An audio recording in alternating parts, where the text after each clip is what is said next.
I've started this video now, but we are for sure in the double digits. My neighbor is across the street doing some kind of construction project, and I just gotta go with it. There's nothing I can do. I also choked on water before starting the video, so if my voice is changing or the editing's extra wonky, it's because I'm still coughing. So anyway, hello and welcome to my channel. Today's video is meant to be a day in the life of virtual teaching, which would normally mean I'd be filming a vlog. I just can't right now, so I'm going to talk through my day with you and just share about some of my routines and what I do each day. So in my school, our contract time begins at 7:38 a.m. and first period, I'm not even sure exactly when first period starts. It's different when we're in the building. Like 7:50 students are allowed to start arriving into your classroom, and then sometime after that, first period actually begins. But for me, I have study hall first period, which means we're not doing a meet or anything. I don't have a Google Classroom set up for my study hall, so I get that period free and it is amazing. So I start my day by checking my email. I've been very careful to not respond to emails when I'm not on contract time. Sometimes I can't help myself and I do respond to students, but for the most part, I start first thing in the morning because I usually have an email or two from the previous day. Then I grade any assignments that are no longer being accepted. So what I've been doing is giving my students an assignment and it's due the next day, but then they all get a 2-day grace period where they can turn the assignment in late, no questions asked, and it will still be accepted. There's no penalty, and this just prevents me from the, oh, but I was absent, or oh, my internet was out.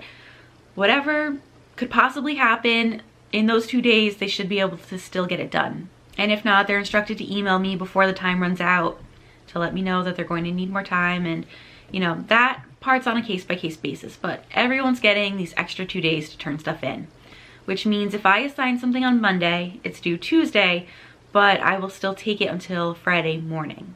So the cutoff time is first period when I go through and grade it.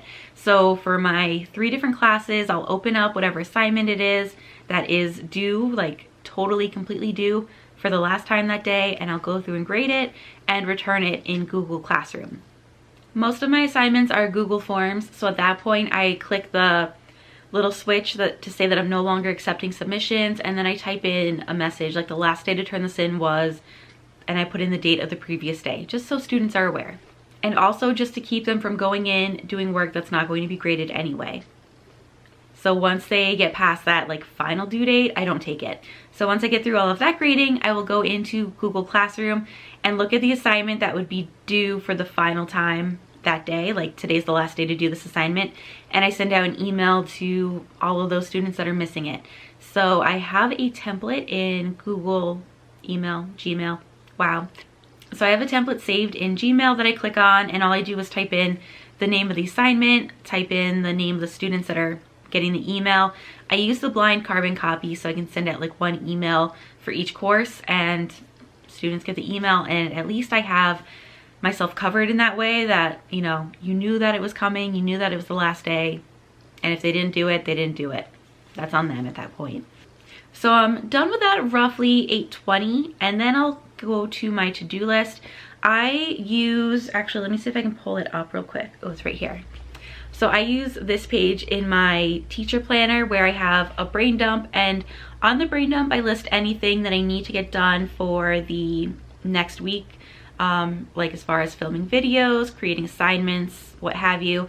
And then on the side here, I know you won't really be able to see it all that well, but on this side it's a power list broken down by each day. So it tells me what I have to do for Monday, Tuesday, etc. So I'll go and check my list and see what I can do with the amount of time I have left. So here's the glorious thing about my schedule. If we are home teaching virtually, first and second period are both planning periods for me. So once I get done with that thing that I do every day with the email, the grading, the last day email reminder, I can just go right in and start working on whatever it is that I'm doing for the day. Then toward the last 15 minutes of second period, I will just go through and start getting everything set up for my classes. In one of my previous videos, I talked about what was working for me, and one thing was having a separate window for Google Meets. So I go ahead and get that set up at that time. I airdrop anything to my iPad that I'm using to teach, and I just get GoodNotes set up and ready to go for my classes. And then I'm teaching, third period is my Regents or like on-level geometry classes. Fourth period is called General Geometry. It's like a remedial geometry class. After fourth period, I have lunch. We actually have a complicated schedule. If I were to ever show it to someone, it's like, what is going on? We have technical 9-period days. Like, it's actually 8 periods, but the 9th period is lunch, and lunch is not like a full period, it's only 30 minutes. So it's actually kind of sneaky, and I like it. Like, no one realizes that we have a 9-period day, but we actually do. The thing with the lunches only being 30 minutes though is the rest of the school is running on 42 minutes, so it's staggered, and like I said, it looks really complicated. But I have my lunch after fourth period, and during lunch I get up from my computer, I go right into my kitchen and make whatever food I'm having. I get to make it fresh, which is just the best. There's certain things about virtual teaching that I've really enjoyed, and this is one of them. Just being able to have like a real lunch, it's been great. But also during the time I'm stretching, I'm walking around, you know, I do dishes if I have them. I just try and get away from the computer for those 30 minutes because I just need to get up and move. Then after lunch, it's a 5th period. I have my pre-calculus class, and then I have 6th period, which is my second section of my remedial geometry class. So during classes, what I do is I start with a daily check-in to get students communicating and just give them time to log in so I can take attendance and all of that. Then there's usually some kind of mini lesson. It just depends on the class and how things are structured, what the topic is. For some of my classes, that means a video in Edpuzzle, and I try to get through stuff as much as possible at the beginning so that I can kind of let them work at their own pace after that point. It's really hard to get them like back on track if I say, go watch this video in Edpuzzle, and then you found out that, like, you know, a kid didn't start it for like 3 minutes because they thought that was the best time to go to the bathroom, which when you gotta go, you gotta go. But it's hard to come back together as a class and go over anything after that. So what happens is they have the video, then they have practice, and I will stay available on the Meet that entire time to answer any questions. Like I said in my other video about what's working for me during virtual learning, I have them just check in to let me know that they're done with the video, that they're done with whatever their assignment is, and then I just kind of manage that.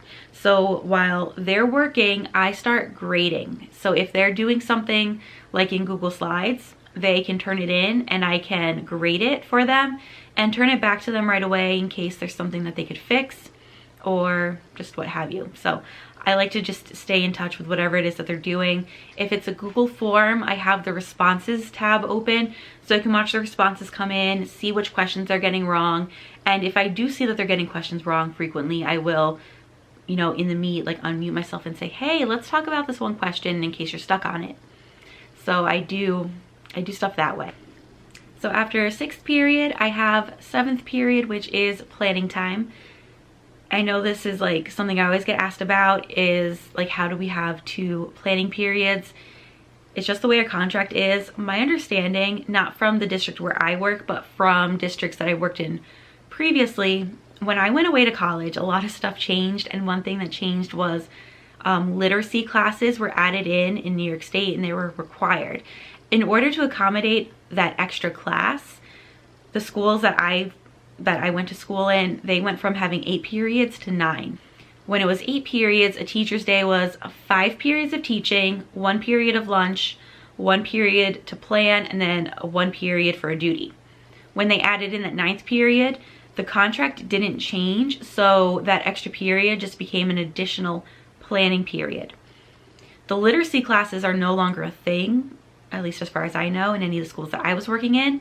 They were gone by the time I was like subbing in different districts, but they still had 9 periods, and teachers in middle and high school still had these 2 planning periods. So when I get to my 7th period for planning, I go back to whatever my daily tasks are from my list. Usually I'm able to finish them up because I don't overload a certain day. So I'm just like really realistic about what I can get done. If I'm ahead, I'll go and work on something for the next day. But usually I have it like a pretty good estimation of how long it'll take me to get things done. And then 8th period is our last period of the day. That's my geometry class. So it's like my second section of my on-level geometry. And it's the same thing during class. We check in, I do a mini lesson, they might be watching a video or practicing, and I'm just available throughout the entire meet to support them. And then at 2:38, contract time ends, and that's it for my day. I do offer extra help on Wednesdays because that's when we are planned to always be virtual, but I don't have students requesting to use it all that often.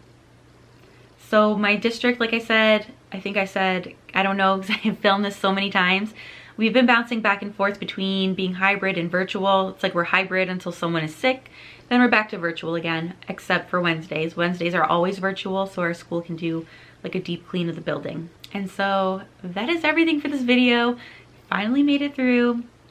If you have any questions, leave them in the comments below. And as always, thanks for watching.